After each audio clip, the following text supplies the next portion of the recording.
Welcome to Penrose Learning, where we make understanding easy. You start by making sure your Android is updated and connected to the internet. This avoids Play Store errors. Next, open the Camera app or Google Lens. These detect Play Store QR codes automatically.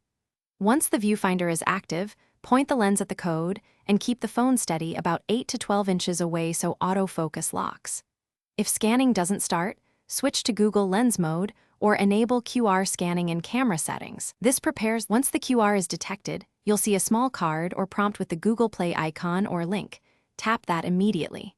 The system hands the URL to the Play Store app, so make sure you accept Open with Play Store if prompted. Otherwise, a browser may load a web listing. If the Play Store asks for permission to open links, grant it so future scans are smoother. After the store opens, check the app name and developer before proceeding to download or install. You finish by verifying the app listing, developer name, ratings, and permissions, and tapping Install or Get. Once installation begins, monitor progress and open the app when done. If the QR didn't open Play Store, retry scanning, clear camera and Play Store cache, or use the dedicated Google Lens app to extract the link. Make sure your Play Store account is signed in and device date/time are accurate because mismatch settings often block link resolution. That one check solves most remaining issues.